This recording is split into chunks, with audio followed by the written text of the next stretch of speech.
You're listening to Inside of You with Michael Rosenbaum. Again, thank you for listening. If this is your first time and you're a big Matt Walsh fan, if you don't know him, he's been in tons of stuff. Co-created the Upright Citizens Brigade, tons of great stuff. He's a funny man. You're going to learn a lot. Very interesting. But I hope that you'll subscribe to the podcast and you'll keep listening. Subscribe. You could listen anywhere, Apple, Spotify. You could watch on YouTube. Please subscribe, write a review. It helps the podcast immensely. Thank you for tuning in and making this podcast your choice for this week. Ryan, hello. Hello. How you doing, buddy? I'm doing okay. How are you? Doing house therapy, man. That's fine. Yeah, that's what's happening with me. I think my anxiety is getting a little bit better, but still working on it, man. Still working on it. I just had a big patron Zoom call with the top tier patrons, and Patreon is a place where people support the podcast. It's patreon.com/inside of you. I'll message you back if you join.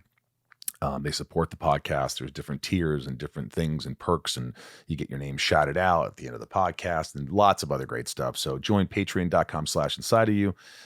It's cool. But on the Zoom last night with the patrons, we were talking about our anxieties and how everyone was really like, hey, this podcast really helps me. And it makes me feel good that, I'm helping some, because it feels almost inadvertent. Like I don't think I'm helping people. You're just talking to people. Sure. But then things come out like their anxiety, their depression, and their mental health. And so, and especially you're forthcoming. You speak your mind. You tell us how it is, how you're doing. That's right. I'm known for just, speaking truth. You do. I drop some truth bombs. You drop some truth. People love Ryan Tejas. That's me. They do. I get a lot of messages saying they love Ryan. People are starting to follow me from Talkville, I think. Yeah. Did we promote me for some reason? I always promote you. Because I'm sorry, everyone. No, thank you for supporting Ryan Tejas and following him. Thank you for supporting the Talkville podcast. If you don't know that we're doing that, Tom Welling and I, my co-star from Smallville, he was Clark Kent, of course.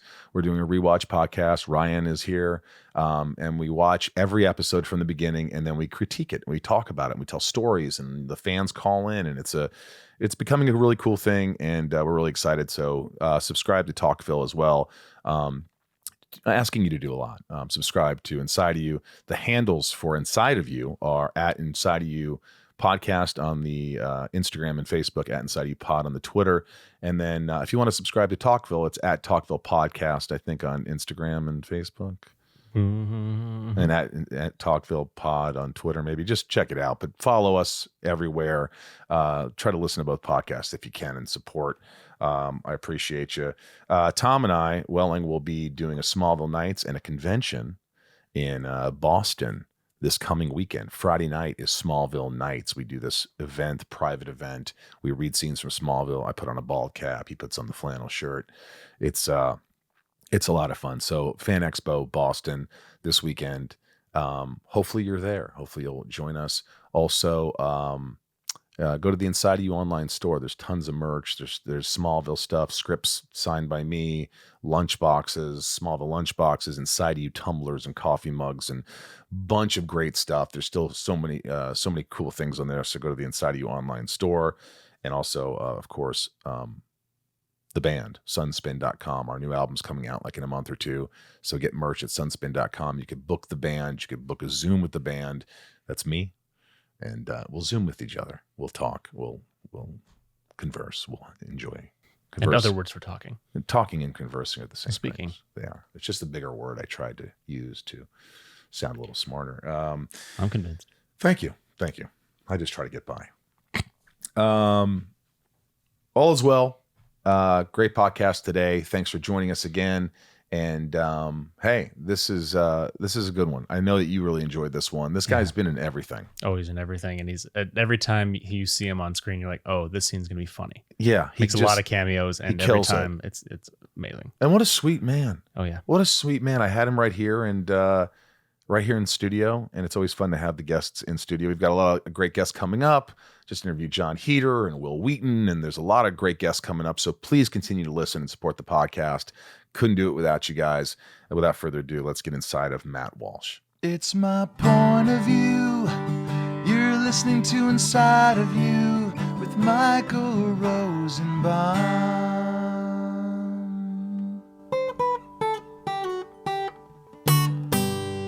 Inside of You with Michael Rosenbaum was not recorded in front of a live studio audience.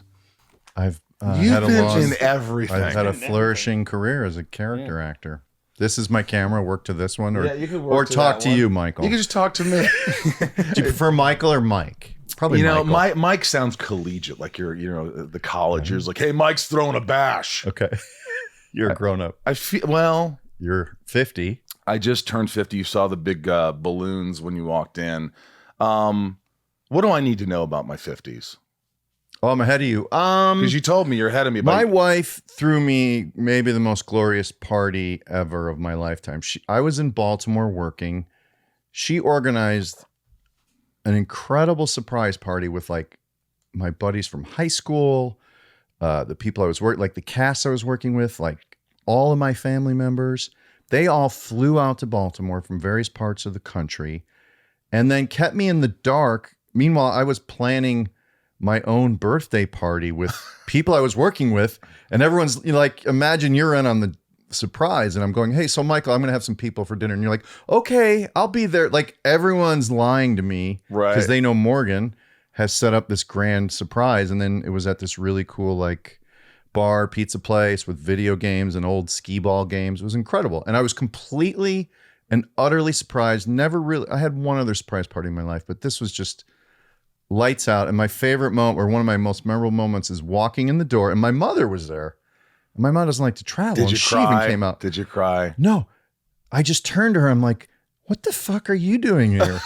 But it wasn't, it sounded mean, but it was more like I couldn't contextualize any of it. It didn't dawn on me that it was a fully organized surprise party and that she was also in on it. You How know, did like that when you're in feel? those moments. Yeah. How did that feel? Oh my God, it was so wonderful and so like overwhelming and, you know, just incredibly festive and, you know, just we went crazy all night. It was so fun. Do you know I've never had a surprise party? No one's ever Really? thrown a surprise for me. Really? Yeah. Well, you're sort of putting it out there, I'm Ryan. sort of putting it out there, Ryan. It's too late now. My 50th. No, but you have next birthday. I mean, it would be a surprise if it was after your 50th, wouldn't it be? Yeah, anything would be a surprise. I just, no one's ever thought, you know, I guess because I organize a lot of my own stuff. Like you were saying, you organize your own kind of thing. Like, let's get together, let's do this. And people think, oh, he does it. He does everything. But it'd be Yes. nice if somebody took the reins.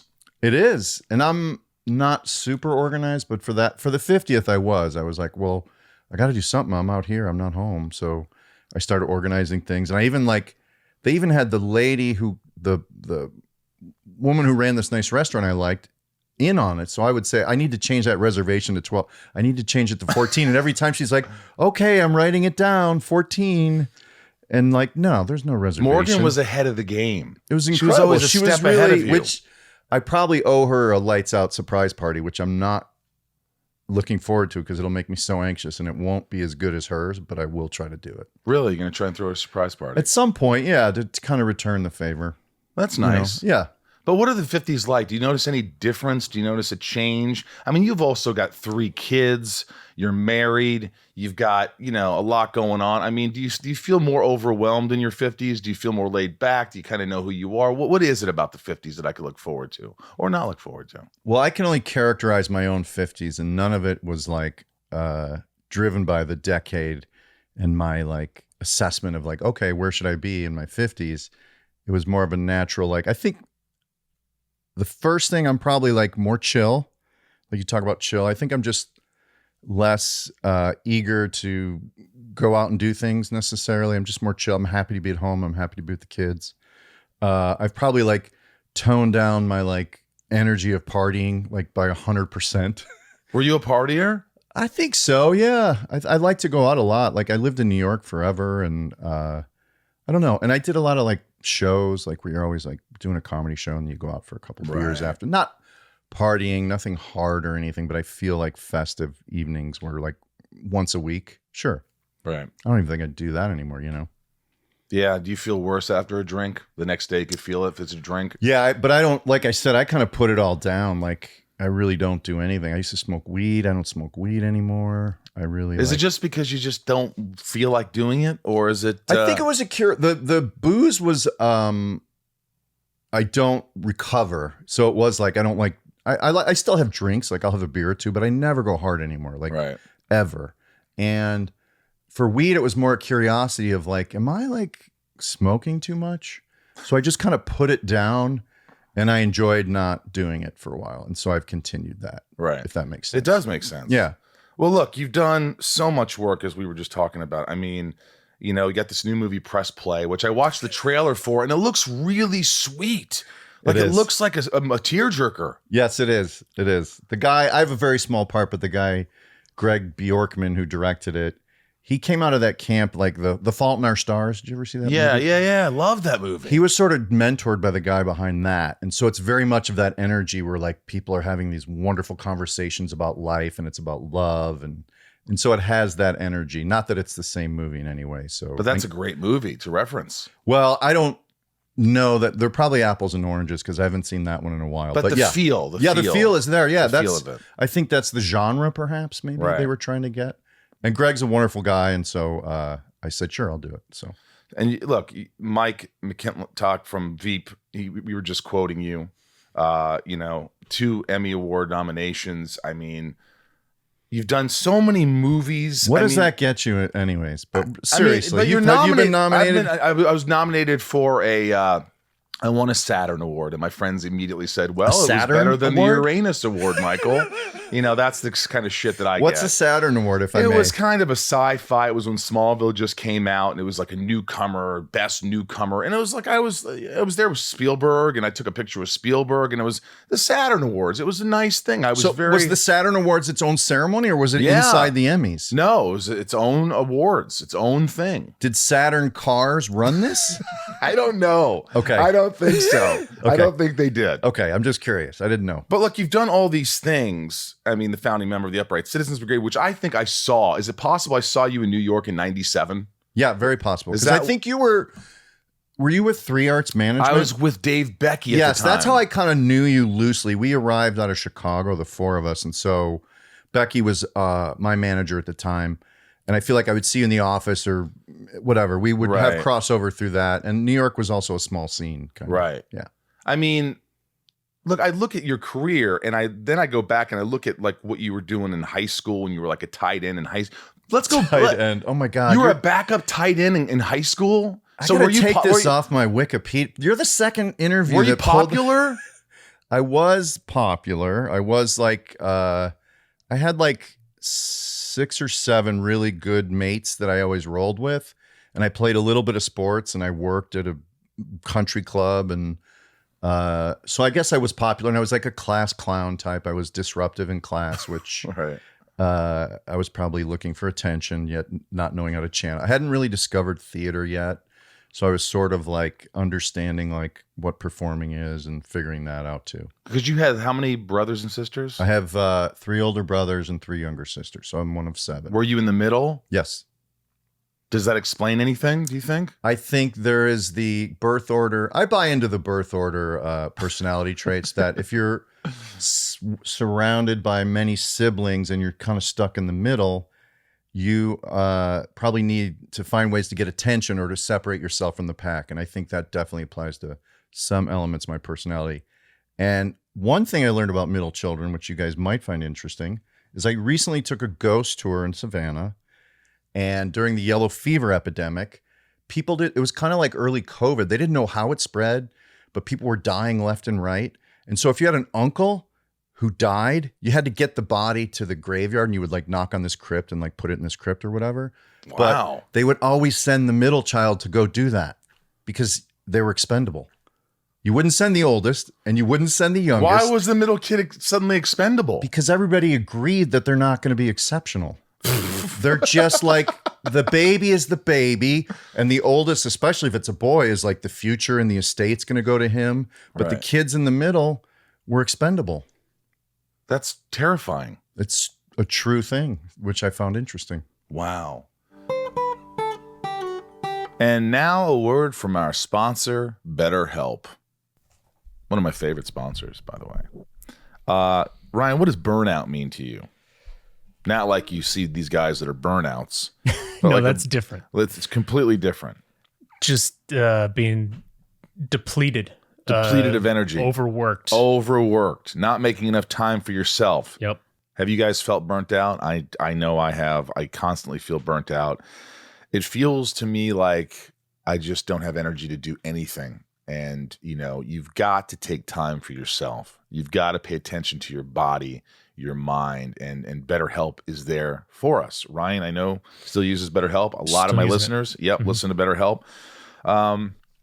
Life can be overwhelming.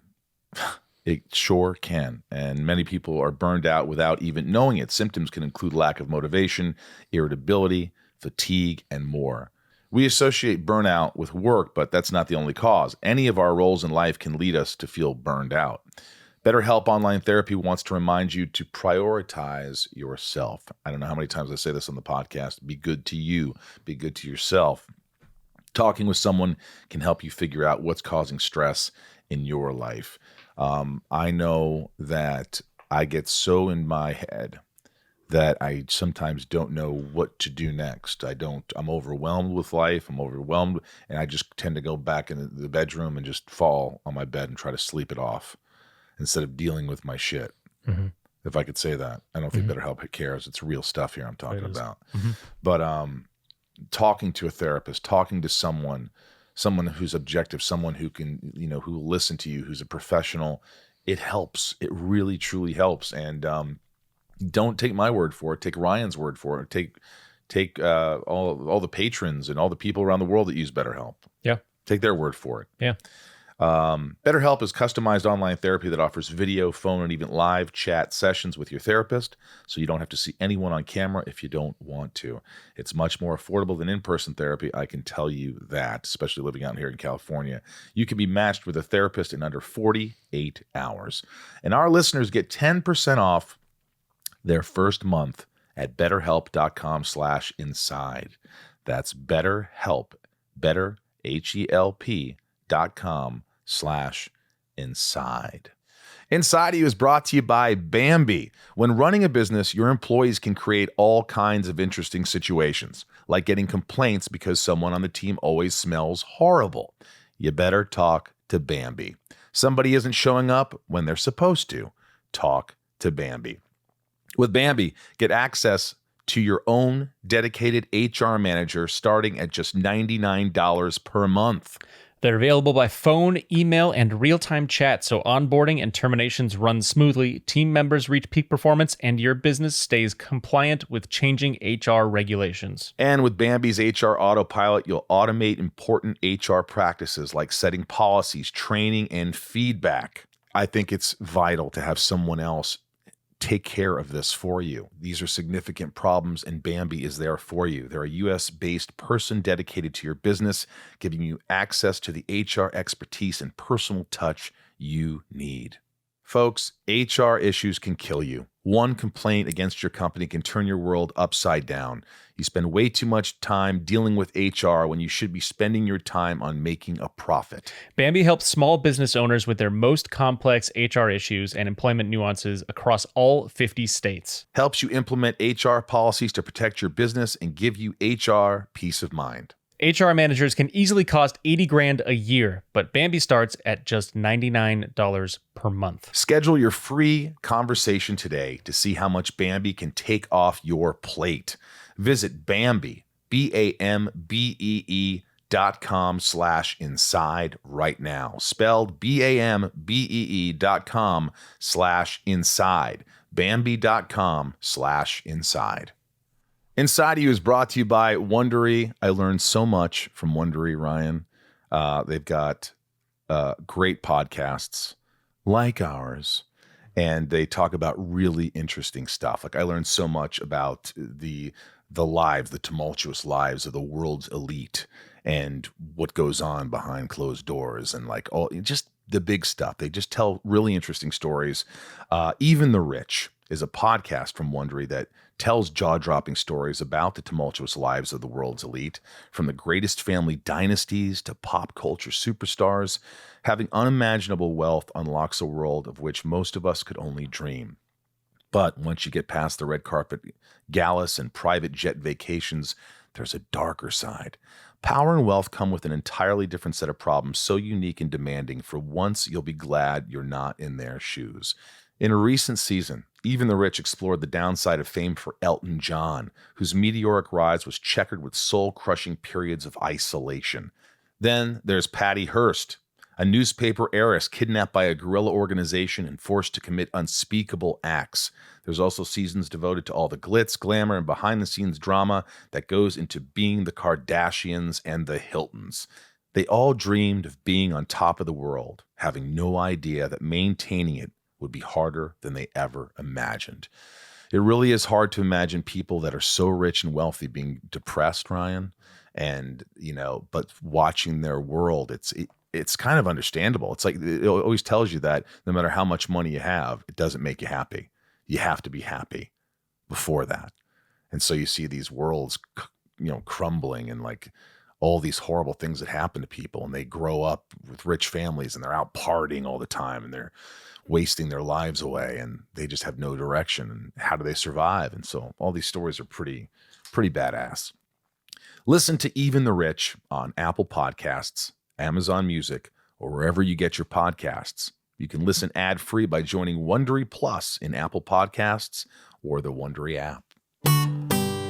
What was it like growing up, though, with so many siblings? Was it, did you feel like you were the forgotten? Because I always felt like I was forgotten. My brother actually said this to me. He woke up and he wrote down his thoughts. He's like, hey, I had these nightmares, and I just wrote down all these thoughts, and I just realized how, ignored you were or during our childhood. And I go, what? During your childhood? Yeah. He's like, nobody paid any attention to you. I just felt like no one ever listened to you.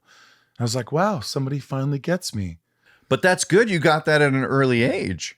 What do you mean? Your brother revealed that to you? No, he revealed that to me about a month ago. Oh, sorry. I thought this was when you were kids. No, like he had like a revelation. This just happened. Okay, all right. On the back end of your life, let's say. Right. So Your childhood. It was kind of startling.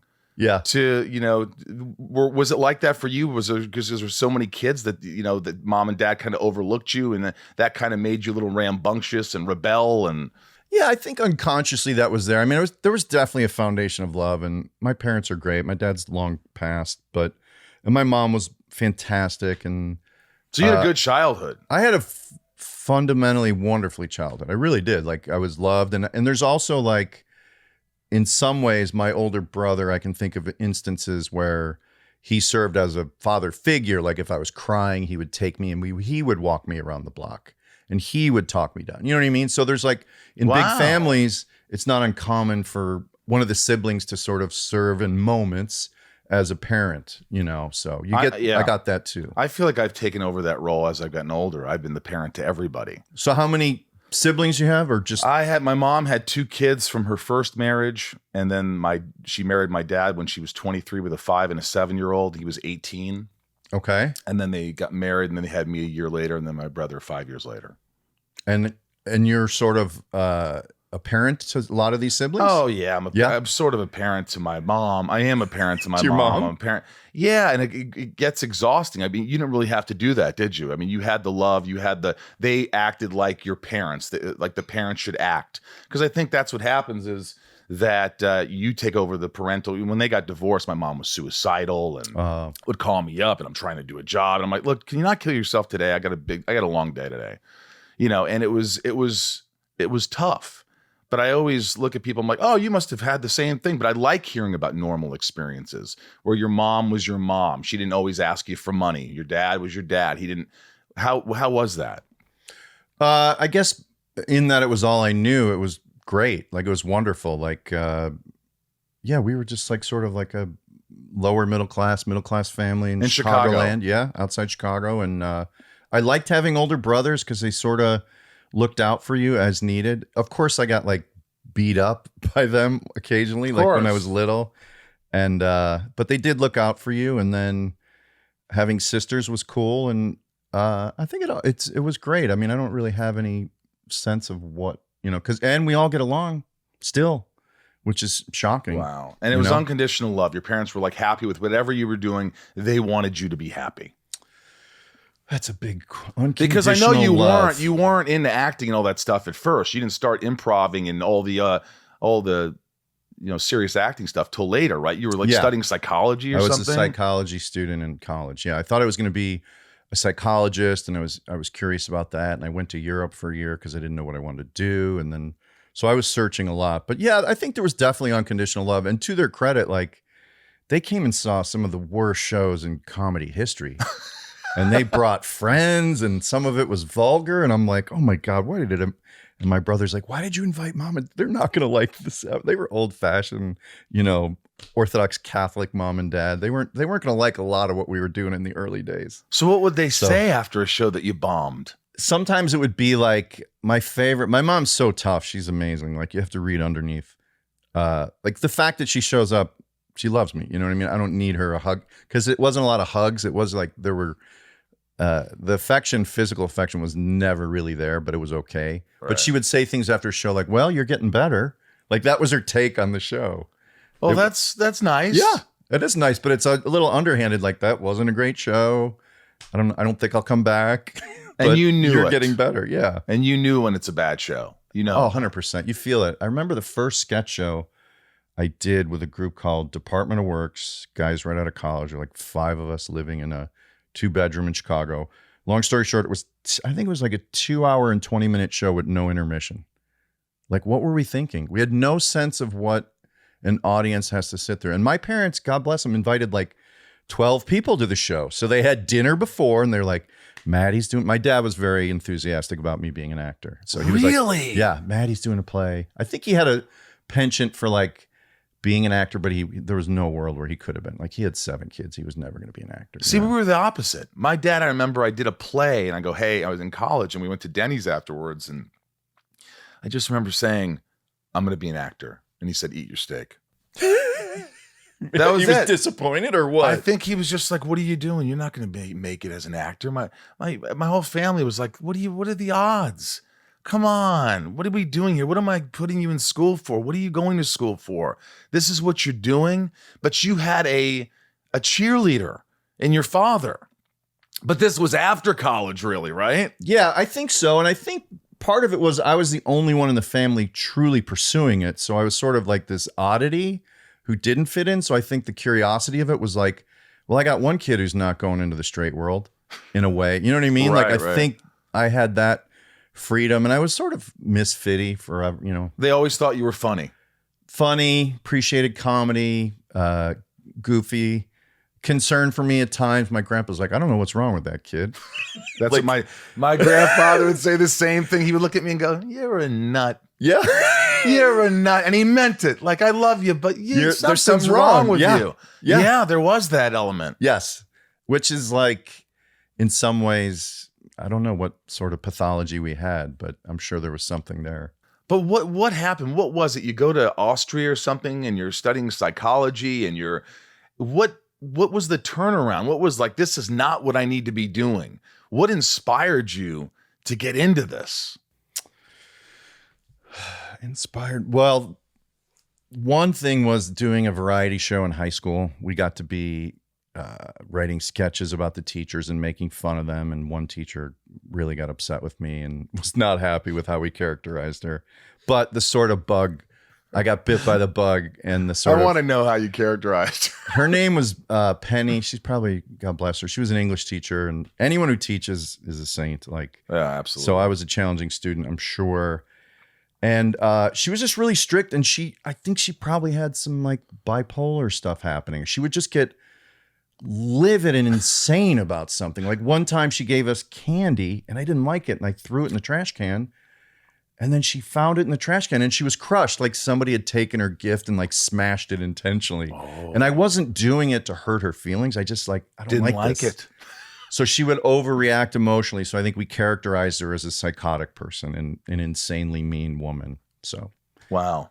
so that was one character. So anyways, that was the bug for performing, and then the sort of reception that you get, like people like the next day in school, like, God, you're so funny. That was so great. And you're like, really?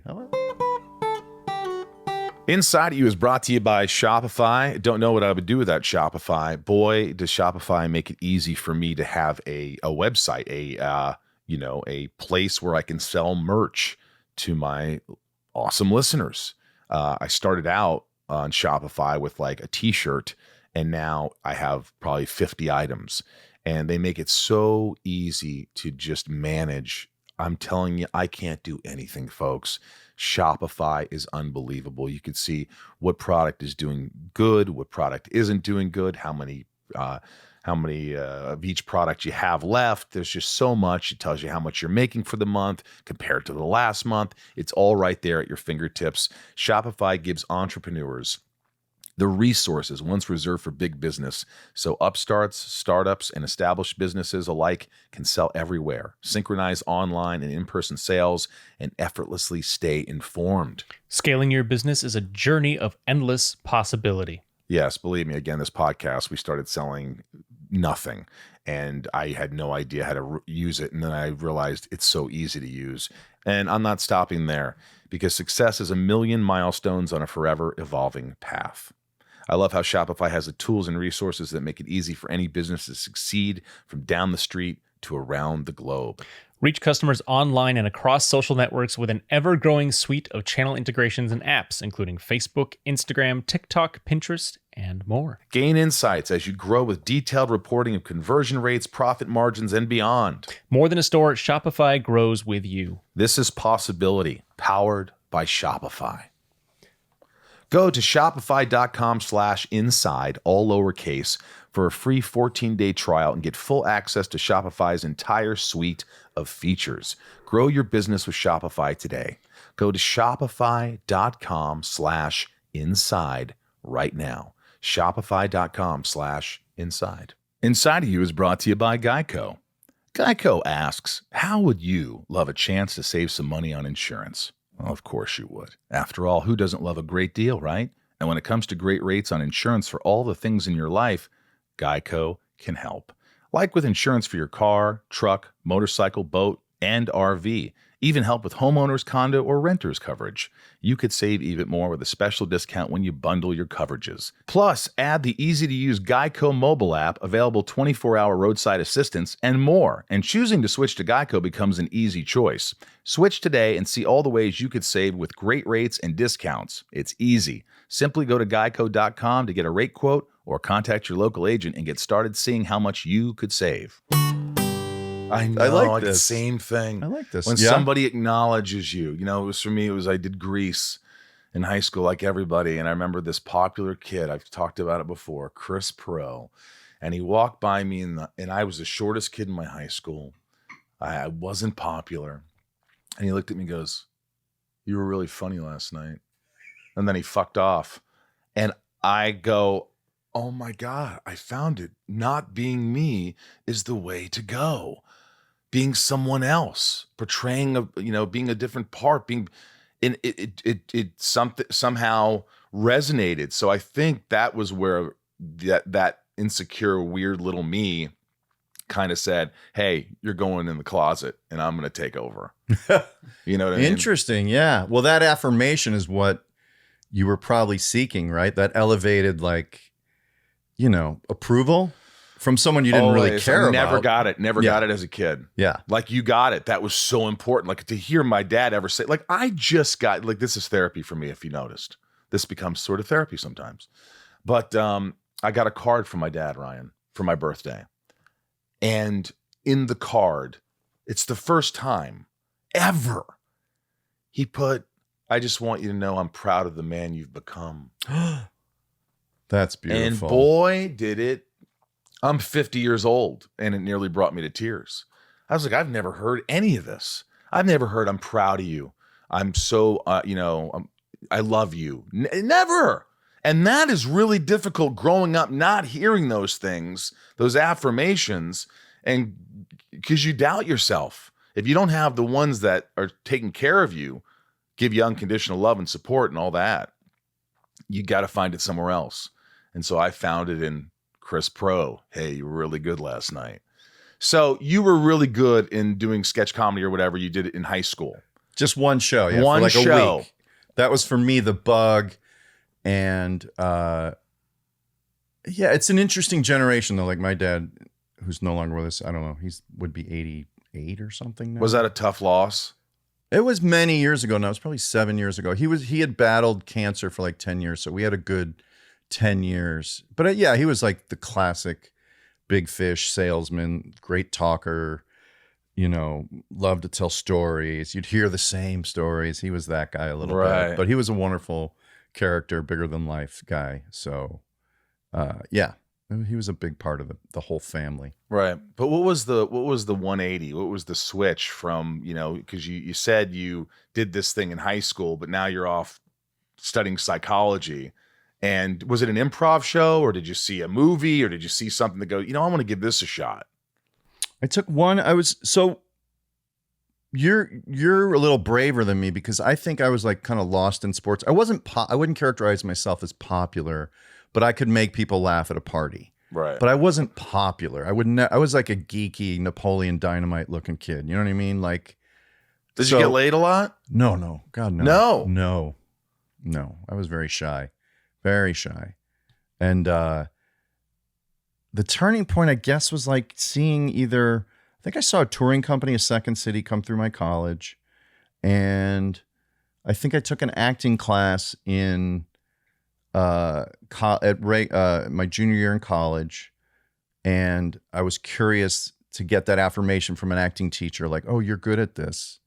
And so that was another turning point, because he did give me affirmation. He's like, oh, you're good at this, which I wanted to hear. And I was, fortunate enough to hear. And I wasn't brave enough to be in acting, like in Grease in high school yet. Like, I give you credit for that. Like, you were like, fuck it. It took a lot. I was scared as shit. Yeah, yes. Exactly. To like really commit to it. And like all my friends were jocks. And I wasn't like a meathead jock. I wasn't that athletic, but I love sports and stuff. Right. And I love my friends. But it was a different track. It would have really separated me on a track in my mind. And I don't think I was ready for that yet. So that was part of the searching. So, and then the real thing, I think, is a friend of mine, my last year in college, said they teach these improv classes downtown in Chicago. So I would drive my last year of college. I would drive downtown, take a class, and come back out to college. What was it called? Do you remember? It was a place called Players Workshop of Second City. And it was the only place teaching improv at the time. Did you have to audition for it? No, it was just a class. Just a class. They take your money and try to teach you the fundamentals of like, almost like Viola Spolin game playing and like early theater stuff. And it was really, like I said, I did a variety show. I did one acting class. And then I was in improv. I had very little experience, like informal training yet. You know what I mean? So then you started to fall in love with this. I fell in love with improv, which just made me like chase it forever. The idea of creating and writing on your feet was just mystical to me. And that led me into theater when I graduated, and I was doing psychology for the first couple of years right out of college. What were you doing in psychology? I worked on an adolescent psych ward, Northwestern Hospital, with disturbed adolescents for 2 years. And I was taking like graduate school. I was thinking I was going to be a psychologist. What was that like? It was intense. It was really educational and intense. Like a lot of disturbed kids, a lot of medication that was like, this is like 1989, let's say. So like early Ritalin and early Zoloft, and they're experimenting with drugs to get kids normalized. And then you'd see schizophrenia, or you'd see eating disorders, or you see kids with suicide, or you'd see like court-ordered gangbangers who's, the judge says you can either go to psych eval or you can go to prison, juvie. And they're like, I'll go to psych eval. And then, so you get every kind of population in there, wealthy, poor, public aid kids, Rockefeller kids, essentially. Like, so you got everything in there. So it was fascinating, 100% something that was too challenging, that once I was exposed to it, I'm like, this is too hard. It was too much for you? Yeah. You didn't want to do it anymore? Because the responsibility of helping someone is too great. Like if you mess that up, they could kill themselves, or it could go really wrong. Like if you misdiagnose, if you don't get, because you saw it as, I was just like on the nursing staff as a mental health worker, kind of working my way up to like be a psychologist. I wasn't really doing treatment plans for anyone, but you process emotion with every kid and you try to treat them therapeutically. It's like a camp counselor vibe, It was draining. So draining, because you're awash with pathology when you come home at the end of the day. So that I would do that during the day. And then at night I would go out and do comedy in bars. Jesus, so I had like 2 lives. Yeah, I had like I was living 2 days. It was crazy. And what was the first time you felt like, I'm funny, I've got this, I'm how many classes in? What happened where you felt like I've got to go full throttle? And what did you do? The bug or the juice that hit me, or the crack, was like, I don't know, 3 or 4 classes into my first level 1 improv at Players Workshop.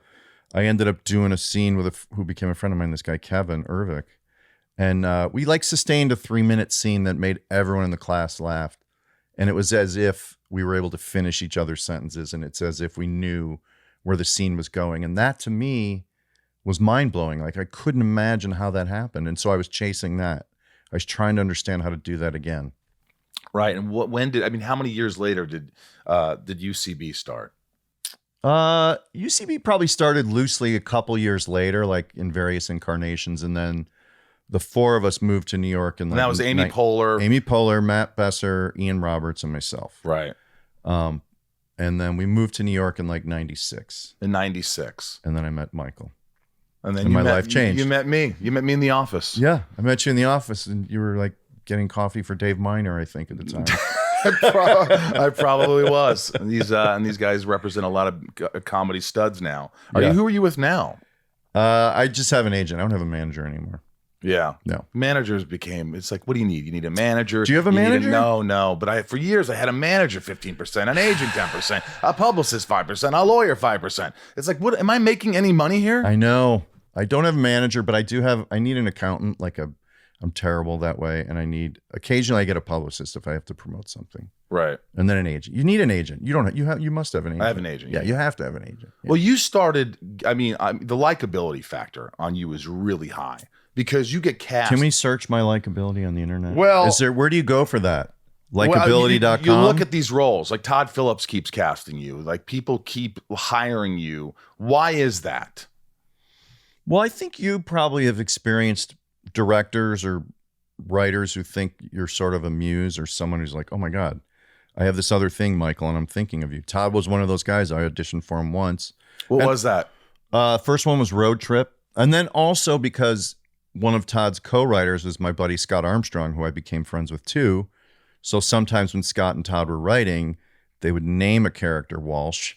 Right. Loosely, because I have an everyman quality. Like you can put me in a short sleeve shirt and a tie and I look like I belong there. So I think they loosely kept me there. But I would audition for Walsh. I've auditioned for Walsh characters. Characters that are named. Yeah.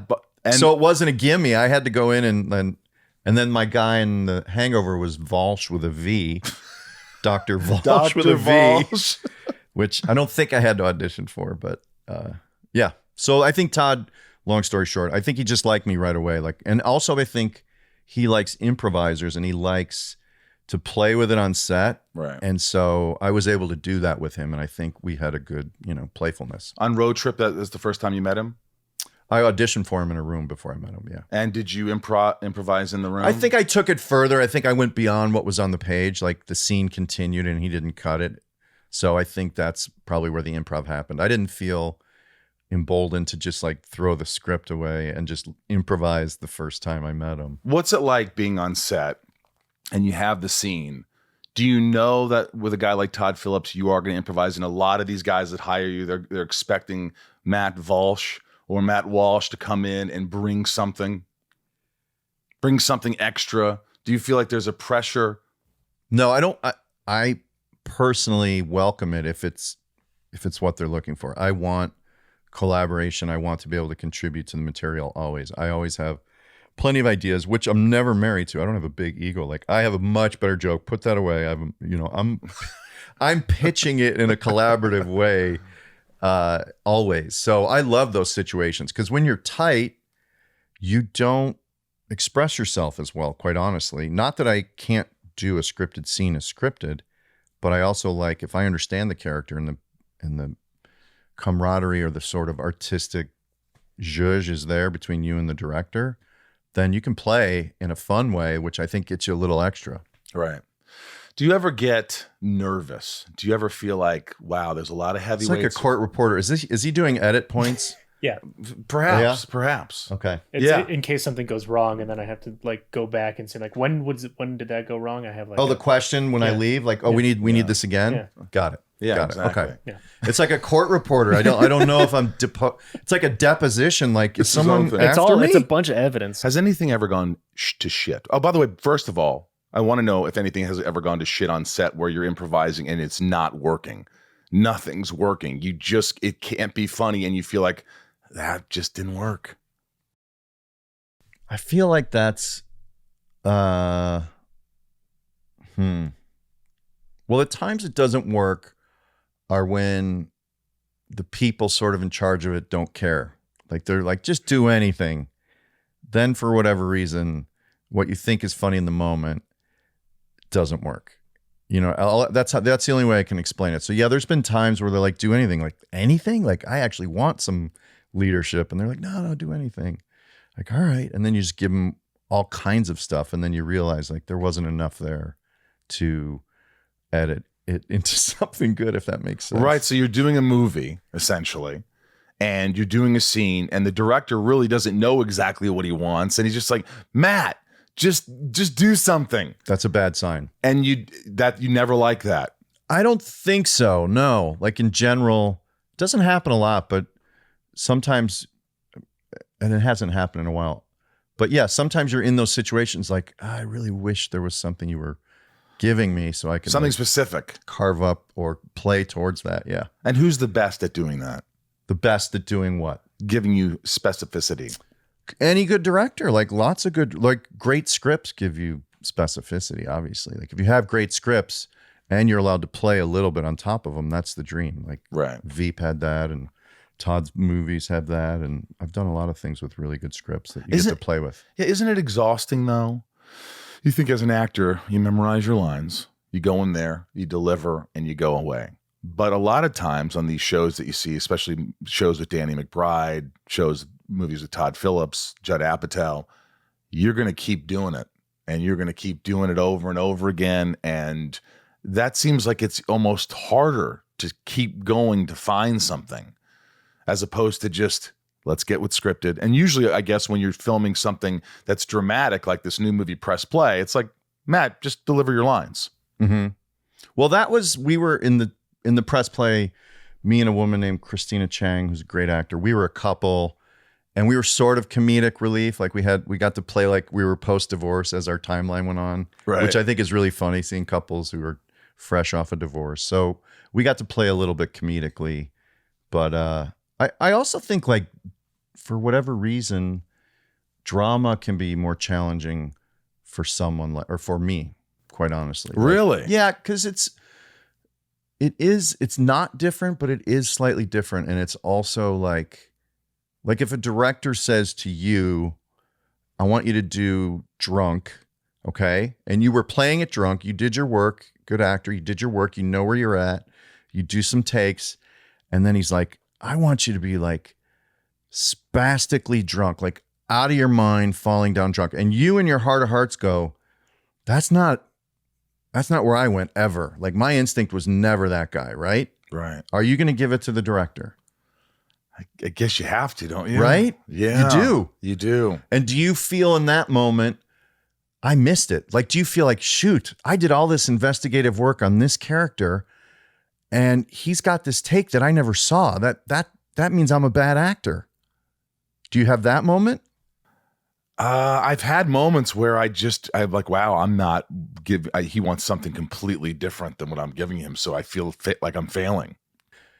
That happens to me in drama, and that plays on my insecurity. Like, if I get notes from a director inside a drama and it's something I missed, because I have less experience at it, I think I have less of a foundational like integrity with it. And I'm like, shit, I'm a bad actor. Like, Have you gone through those stages? Oh yeah. I just did something where, like, the morning, I'm like, I'm a fucking really good actor. And then the afternoon, I'm like, I don't know how to act anymore.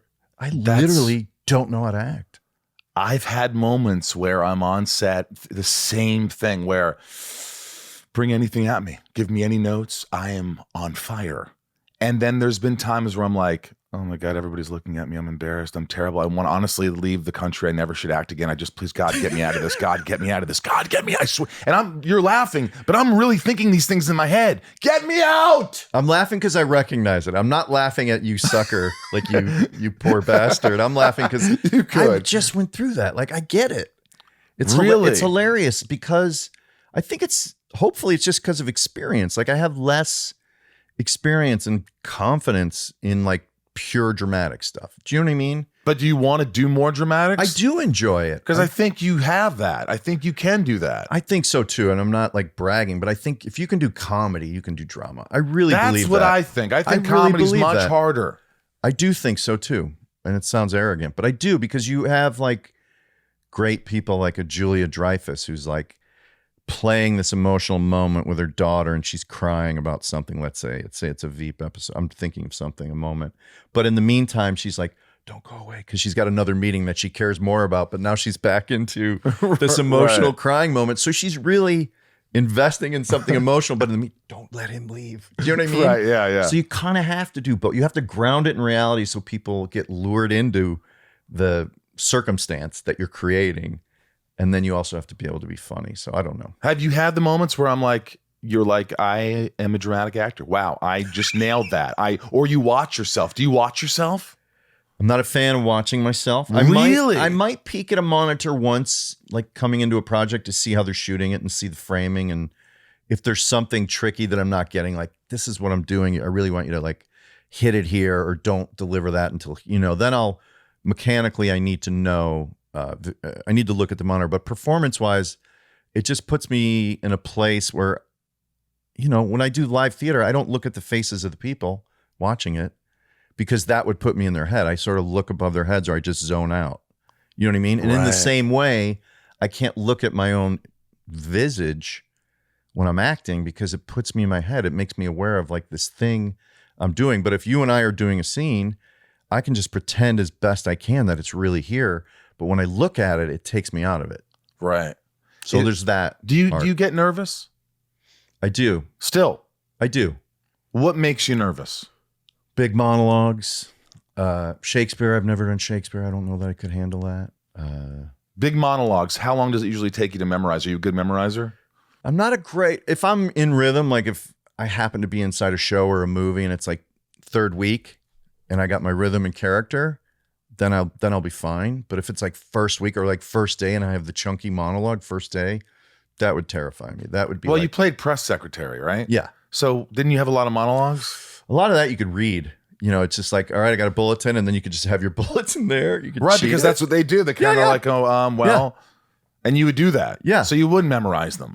Some things you didn't have to memorize, but some things, occasionally you have big monologues. But I feel like Veep was never really in the big monologue world. Very rarely. It was always like repartee and just being bulletproof as somebody insulted you sometimes. How was it working with Julia Louis-Dreyfus? You've answered this. I know. I had to name drop her just so people think I'm a big deal. But by the way, she's just like, I've always had the biggest crush on her. Yeah. I think she's phenomenal. She is. She's a force. She's the best. She really is. She's wonderful, kind, hilarious, tirelessly wants it to be amazing. Like, she does everything right, generous, a great leader.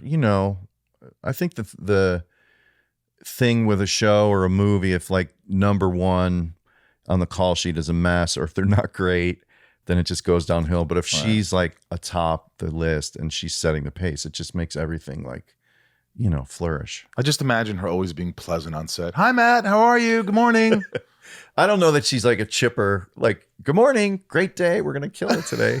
I don't think she's like that. No, I think she's real. I think she's just real. Like, she's probably quiet in the morning and worried about her lines, just like we are. You know what I mean? Right. Like, so, but yeah. Have you ever worked with an actor where you are improvising with and you hate this other person's skills? They are not vibing with you. They are not listening to you. And it's just going to hell. And you're like, you don't know what to do and you feel a little lost. And you're hoping the director will say something to that person. Yeah. I think in the world of like improv, if people are improvising outside of the scene and they're basically doing stand-up and they're not throwing it back at you and they're not building something with you, that's disappointing. That's like, all right, you don't really need, you just turn to the director and like, you don't really need me here because he's just, or she's just going to, you know, do their stand-up. So it's like, I don't know why I need to be here. Have you ever gotten upset? Well, yeah, I guess so. Yeah. And then you just hope that we don't spend too much time on it because they're probably not going to use a lot of it because you want to improvise towards the story. You really want to give them things that the editor will be like, that actually serves the story. We'll get that. And sometimes you do movies where they have you improvise all this hilarious stuff to an exhaustive extent, which you mentioned earlier. Right. And then none of it ends up in the movie. Is that crushing? It's not crushing, but it's like, I wish they didn't make me think it was going to be in the cut. Right. Or like they might use it. Yeah. Yeah. What do you do in situations where, because you've directed 2 movies now, Yes. right? And you've also been a part of shows like Dog Bites Man, Players, that were short-lived shows that didn't last. Is that something that kind of you can't let go, or you let it go immediately and you said, hey, we did our best, or can you feel it coming? How do you deal with sort of failure, maybe? I guess it is hard. Like it is hard. Like if you make a movie and it's like, I could have done that better. I probably won't watch it. You know, I can't watch it for a while. So that is hard, but you try to look at it and learn from it. And then with like a show, as you know, like you have no power. Like even if you're a celebrity, they'll cancel your show in a second. So it's just like what you're gaining through all of it, hopefully, is like an expertise in producing, writing, making things better, navigating the process, like experiencing all that. Right. So I guess you just try to take away whatever experience you can get from those things. But it is disappointing and it is hard. Sometimes you can like lick your wounds a little long, I guess. What's the one thing that you had to do that where you're like, you know, I have to, this is going to take me a minute to get over? What is the thing that made me get over? I don't know. I'm trying to think. That's a really good question. Put that on the list to get back to, Ryan. Get back. Because But I'll there's gotta be multitask. I'll multitask. The thing that really, beyond like some girl that broke up with me when I was like 22. It could be anything. Well, I mean, I've had that. I've had that too. Sure. But like I had a show that I did. It lasted 2 years. It was decent ratings. Reviews are pretty good. And then they canceled it. And then it just said, this is not what our network is looking for. Yeah. And I remember going, hey, thanks for the work. Appreciate it. And I didn't think it bothered me. I thought I was good with it. And then all of a sudden I just felt like, man, that was a really good gig. I was really lucky to be a part of it. And it just kind of got down. I'm like, what was it? Is it me? I guess so. I'm the lead. You know, you start to doubt yourself. And have you done that? Yeah, I guess I can't think of a specific project, or maybe I'm too guarded about it. Maybe you're too great. No. I have those moments, but like, I don't know. The thing that like I probably hung on to too long, I think, is what you're describing. I don't know. I can't think of it. That's all right. Yeah. I mean, by the way, do you remember, because you remember specifically when your parents came to the worst shows ever? Yes. Do you remember when they came to a show where you were like, fuck yeah? Well, it was always things that they would appreciate. Like if I did a British mystery show, my mom would be in heaven. Like she would be like, that's the premium entertainment there could possibly be, is like an interesting detective who has a British accent who's solving a mystery every week. Oh my God. My mom would just be like, I'd be her favorite child. Did you do that a lot, that character? Huh? Was I've never done it. Oh, But you haven't? I've never done it. Oh, I thought maybe it's something that you... No. Because I want to see that character. No, I sometimes think I should write a mystery just to please my mom because she's always watching British shows. She's always watching mysteries. So in some ways, I'll never measure up to her like sense of what, you know, exalted theater can do or exalted television can do. Like she kind of liked Veep, but I think she might have found it a little vulgar at times or whatever, or it wasn't her cup of tea perhaps. Was there something though that she was like, you were great? I can't think of it. You know, God damn it. I'm serious too. Like I like you perhaps didn't really get it. Like I wasn't going to get it from that generation. Like, I think it's of the school of like, oh, if you tell your kids you love them too much, they'll be soft. They'll be like, they won't be hungry. They won't be ambitious. They got to be toughen up and make it on their own or something. You know what I mean? There's a little whatever that Eisenhower era mentality is that bled into all of our, upbringing, perhaps there wasn't that elevated understanding of the, speaking love and doing that for people is really valuable, and it won't tarnish them and it won't make them soft. So Right. I don't know that I ever got like my mom's raving review and she kept bringing it up, but I do remember the things that, like, just doing a commercial early on where she could tell her friends, Matt's on a commercial. Like, she liked being able to see things that her friends could see. Do you know what I mean? Yeah. So if it's a commercial for True Value Heart, he was on a Super Bowl commercial. That commercial was on, like, she likes loved that. doing that. She likes to have things. So really anything that wasn't, I don't know, R-rated that she could tell her friends about, she probably Right. liked. Now, is there something, because I know you don't watch yourself a lot, but is there something you could at least appreciate now you watch it? There's like, when you came up in a movie, in a Todd Phillips movie or The Hangover or something where you just killed it, and it's something that you go, you know what? You could at least look at that and say, Matt, you nailed it. You're funny. You're really funny in that. Well, I don't really go back to my work ever. Like, I think I watch everything once, or I haven't yet. And Right. maybe when I'm 80 and we're in the old folks home for motion picture actors, we'll do it, Michael, you and I. All right. But I'm one of those guys who's doing a Rewatch podcast. Me Like too. Okay. It started Wednesday, called Talkville. It's about Rewatch Smallville. I'm doing one with Tim Simons called Second in Command, we did the first half. We'll be coming back soon enough. Sweet. That has caused me to go through every episode of Veep. And I'm like, oh, I did a good job. I like that. That was a good Really? performance. Yeah, I don't hate it. Like, and I also can watch everything. Like, I can watch other people, and like, because I think as an actor, sometimes you're myopic and you're like, I got to get this monologue writer. I got to get this scene writer. I got to get, like, you know what I mean? And so Mhm. you're a little just focused on your scene, and then you see this beautiful show when it's all packaged together, and you can really enjoy it as a fan. Like, I'm sure you can watch the whole show now and not just see yourself, but like, oh my God, Yes. he it's was true. great. She was great. Yeah. And not that you didn't appreciate other people before, but I think we're burdened with our nervousness to deliver. And some of that comes from insecurity. Some of Yeah. that comes from ego. Some of that is just like, it's human beings trying to do a good job, and everybody has that. Right. So it's refreshing to go like 5 years after whatever the last episode of Veep was out, to go back through I think we've gone through the first 3 and watch them and not feel anything but like, wow, that's a great show. That was really good. And to also literally be removed and watch it as a fan is amazing. Will you have guests on that show? Yes, we do. We try to get, every week we'll try to get anybody who came through the show, one of the regulars. Tony's been on, Julia's been on, Sam's been on. Was that a lot of fun to go back It and is. rehash? It is. Did they actually go back and watch, or you don't? No, let we make don't them do it? watch. We just sort of have talking points, and we'll hit the plot, and then we'll just go anywhere. Subject matter can go anywhere. We just have it be a conversation. You ever been intimidated by someone you're working with? Yeah. I'm trying to think. Like any big actor came on set and you're like, oh, fuck. These are big pointed questions. Names.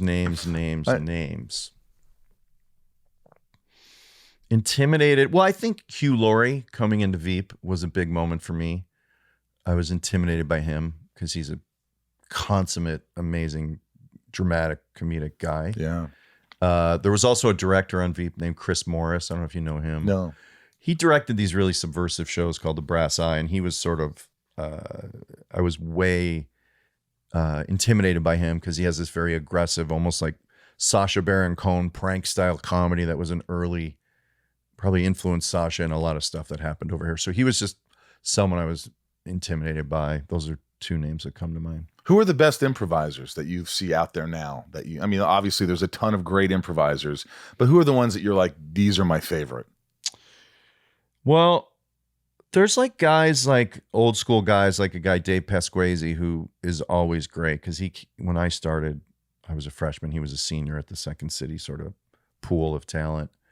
And he's kind of like a good dramatic actor, but he's really good improviser. So he's someone that like I have a lot of respect for still, or that I know still improvises and is really great. I think a lot of the guys I just play with are great. Like, I don't know, like anybody that's I don't really improvise anymore, actually, because that's, just not something I have time for. Or with the theater, we don't do the theater anymore. But it's still around, Upright Citizens Brigade. Well, we don't have anything to do with it. No. You don't? No, we have let nothing it go. to do with it. No. When did you let that go?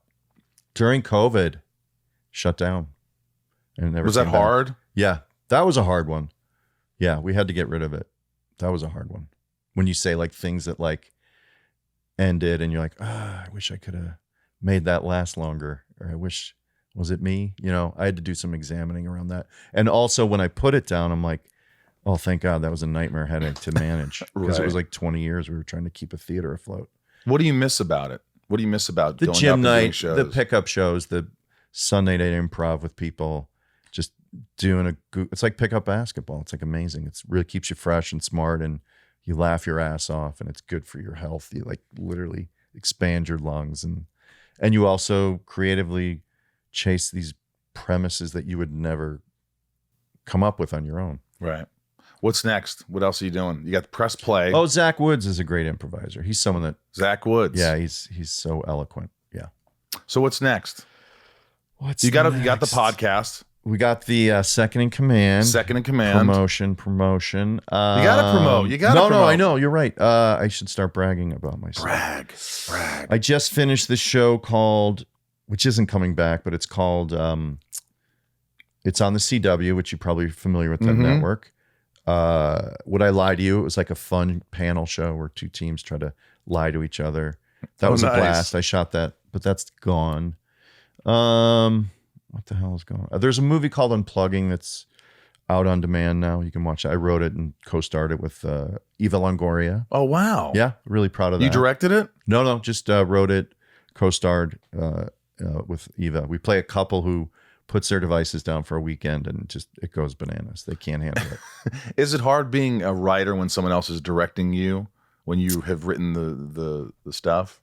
Depending on the director. If the director thinks they're a better writer than you, then it is hard. But if you get a director who's like collaborative and like sort of defers to some moments that like you guys probably have this, then it works great. If they're focused on other things like visuals and things like that, if it's collaborative, basically. Right.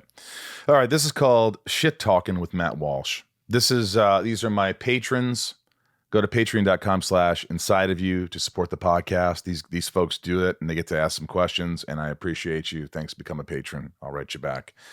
These are fast. You can just spit them out if you want. These are questions from your questions fans. from my patrons. Yeah, your patrons, the people patrons who support the show, support the podcast. Got it. Okay, so they support get the to ask podcast. some questions. So we just narrowed it down. Thank you, and Ryan. these are the questions for you. You didn't do it. I'm sure Ryan did this. You didn't do any work. For what are you this talking show. about? You just man? rolled in. And I am reading. You made me coffee. You were a good host. I'm a reader. Okay, you're reading it. Leanne, Veep, any funny behind the scenes stories you would like to share? Did you take any props home from set? I kept my watch. So Mike wore a watch in every episode, and it was actually a watch my grandpa gave me, so I took that back. And then I have a giant, I don't know, it's like a 200-pound piece of plexiglass that says CBS News with Mike McClintock. And Dave Mandel, the head writer, is like, who's a total memorabilia geek. He saves Star Wars gear. He has like a Me too. Look around. Boba you. Fett. Yeah, he has like a Boba Fett mask, and he has like a Raiders of the Lost Ark, clip from what's this called? This thing? What do you call this thing when you go take two? What's that called? What do you call those Slate? things? Slate. He has an original from like Raiders and stuff. Wow. So he's like, you got to keep this thing. I'm like, it's like 200 pounds and it's like 8 feet by 8 feet. And he's like, you got to do. And I'm like, all right, I guess. So he arranged and I had the prop guy delivered to my house. I don't know what I'm going to do with it, but I have that, Leanne. Emily asks, what's been your most favorite role to do so far in your career? Well, this is such a cop-out, but I love any role that I can help write. So anything from Veep to Sketches in Upright Citizens Brigade to Dog Bites Man to Todd Phillips movies, like, anything where I'm able to like contribute, I'm super psyched about. Awesome. Michelle K. Matt, since you're a Chicago native, deep dish, regular, or thin crust pizza? Then All right. Kelly S. I think you're hysterical. Kelly. You did a great job on Veep. How many times did you have to redo a scene because you burst out laughing? Just a couple. I got pretty good at not laughing, but just a couple. Is there someone who does she laugh a lot, Julia? Julia's pretty pro. She tries to Tony was weak. Tim could be weak. Those would be the two gigglers probably that come to mind. Does it upset you when you're just killing something and it's so funny and people are laughing? No, I'm a fan of I love a good just burst out. I love a good gag reel. I love a good crack up. That's so much joy. I don't get mad. Unless we were blowing up a car and we only had one car and then they laughed and ruined it. Then I guess I'd be mad, but ultimately it's just dialogue. We'll get it. You know? All right. Danny, what has been the busiest year of your life to date and how did you manage it? I feel like in the Veep years when we were doing seasons back to back and maybe flying to Baltimore and then coming home and were you exhausted? Yeah, it felt and it sounds ungrateful, but it felt like the sort of the party scene, not the party scene, it sounds like cocaine, but Emmys isn't just the Emmys, it's the parties around the Emmys. And then if you get nominated, you're doing that. And then you're doing publicity for that. And so some of those seasons in the middle, I found really hectic and wonderfully grateful for all of it. Ray H., what do you consider your greatest accomplishment? Ray H. I have a buddy named Ray H. I wonder if it's him. My greatest accomplishment. It's a woman. Ray is a woman? Okay. Ray's a woman. Sorry. Oh, how sexist. Is Kelly a woman or a man? Kelly is a woman. Okay. My biggest accomplishment? Greatest accomplishment. Greatest accomplishment. Without saying your kids and your wife. Yeah, that's a good one. That's where I would go. Yeah. Pass. You want to pass on that one? Well, I'm sorry, Ray. Because I feel I love it. You're just so matter of fact. Pass. Yeah, okay. pass. I'm not going to be cornered on that one. Because this goes down in the historical record. This podcast will live for infinity. My kids will stumble on it and they'll be like, why didn't you say me? Or why didn't you say this? Do your kids think you're funny? Little bit. A little bit. Little bit, yeah. They're fun. I think they probably think I'm corny or something. Is your wife funny? Morgan? She is funny. She is funny. She makes you laugh. She does. Do you make her laugh? I do. Still to this day. And you've been married how long? I don't know how long we've been married. 13 years? 13 years we've been married. Been together 17. Yeah, I still make her laugh. How do you know when you were with the right one? Oh my God. What is it? What is this from you or from the list? This is from me, man. Are you married? Can I ask you No, some questions? I'm You're not. Ask me anything you want. Are you settled? Are you with someone? No. What's the longest long-term relationship? Couple years. 2 years. And with that 2 year, I'm assuming you probably had a couple 2-year relationships, right? Yes, sure. What was it about those two that made you stay in it? What was special about those two? I just felt really comfortable, like I could just be me. Like I could really just be the fucking lazy, shitty me. You felt you could be honest.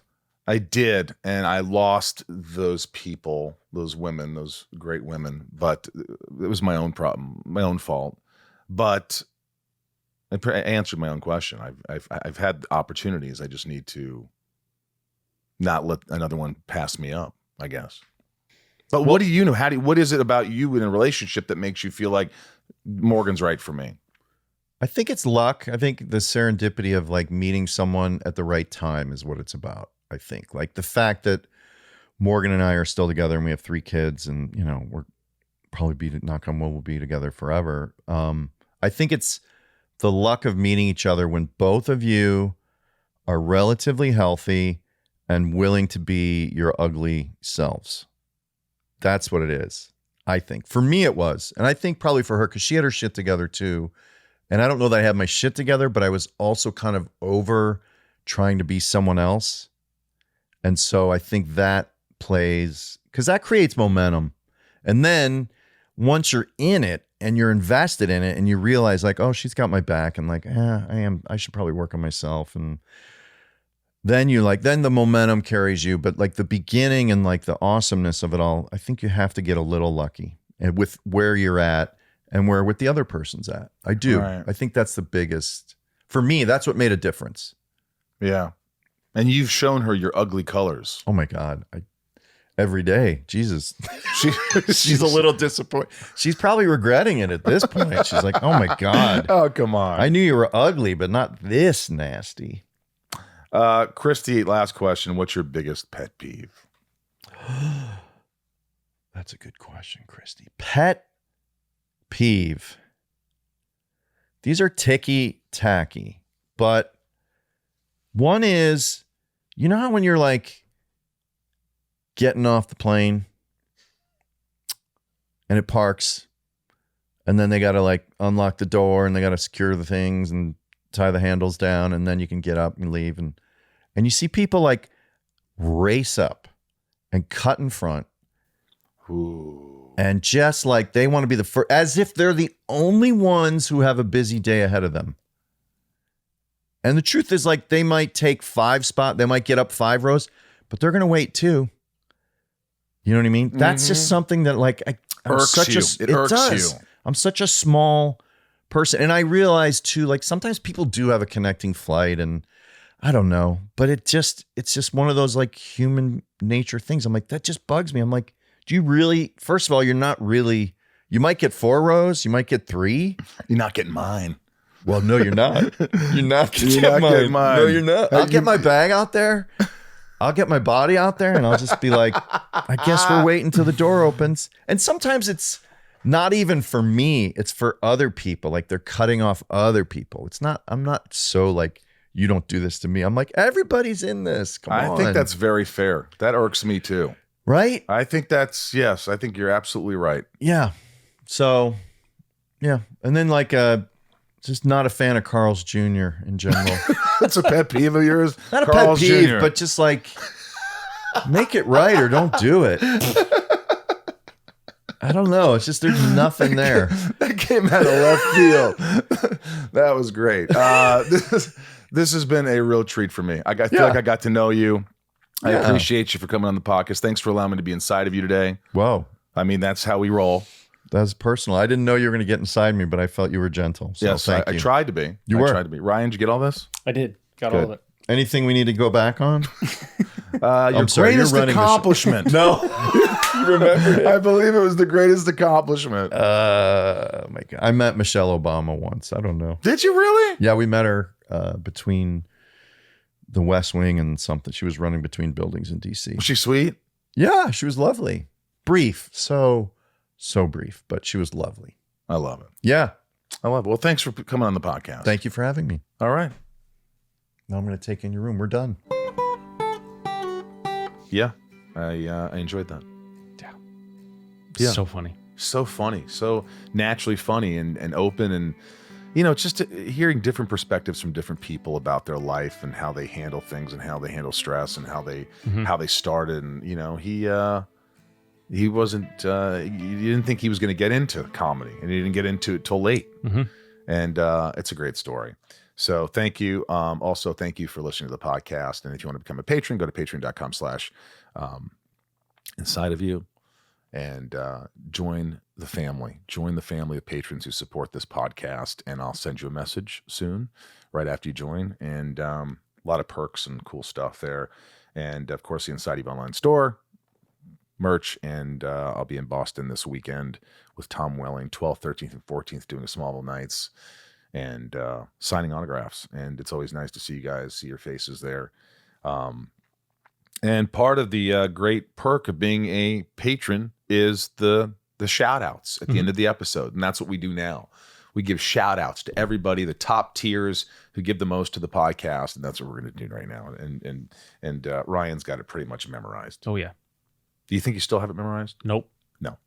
There's some new ones. Nancy, D. Leah, S. Sarah, V. Little, Lisa. you, Kiko. Jill, E. Brian, H. Nico, P. Robert. C. Nope. Close. B. Robert B. Jason, W. Sophie, R. M. Damn. Raj, C. J. Joshua, D. CJ, P. Jennifer, N. N. N. Yeah, N. I said N. Okay, you did. Stacy, L. Jamal, F. Janelle, B. Kimberly, E. Mike, E. Eldon, Supremo. Eldan Supremo, 99, More. Ra, Mira. Santiago, M. Chad, W or D? W, you're right. Leanne P. and Maya, P. Maddie, S. Belinda, N. Chris, H. Dave, H. Sheila, G. Brad, D. Ray, H. Tabitha, T. Tom, N. Liliana. A. Yes. Talia. N. M. M, correct. Betsy. D. Chad. D. L. L. Marion. Meg. K. Angel. F. M. M. Rhiannon. C. Corey. C. K. K. Dev. Nexon. Michelle. K. A. Jeremy. C. Andy. D. T. Gav. Venator. Correct. David. R. C. John. C. B. Damn. Brandy. L. D. Yev. 4. Camille. N. S. Damn it. The. C. Joey. Fatone. Joey Fatone. Yeah. Joey M. Design. OTG. Eugene and Leah. Nikki. P. G. These are the tough ones. These are the bottom Yeah, ones. we're getting into some. And it's some. All right, it's Corey, Katie B, Patricia, Heather L, Jake B, Megan T, Mel S. You did really good. Really, thank really you. good. Mel S, Orlando C, Caroline R, Christine S, Sarah S, Eric H, Jennifer R, Shane R, Emma R, Jeremy V, Andrew M, Robert G, Zatoichi 77. Cool. I just talked to Zatoichi on the Patreon. I know I messed it up again. Andreas N, Alexandra, Chris R, Michael F, Samantha W, Michelle D, and Amanda R. And those are the top tier patrons. Those of you who really helped the podcast, appreciate you. Good talking to you on the Patreon last night, and or maybe it was last week because this is recorded a little later. But hey, I really appreciate you. Thanks for supporting the podcast. I guess that's it, Ryan. I guess that's it for today. A lot of great guests coming up, though. All right. Yeah, a little tired today. Yeah. Yeah. Yeah. Yeah, just a little out of it. Yeah. You know, we got another podcast to record. You know, new month. New month. But it's all good. It's all going to be good. Tomorrow's a new day. Make the most of today. From the Hollywood Hills in California, I am Michael Rosenbaum. I'm still Ryan Tejas. Yeah, a little wave to the camera. We love you guys. Thanks for being you. Be good to yourself, and we'll see you next week. Thank you for listening.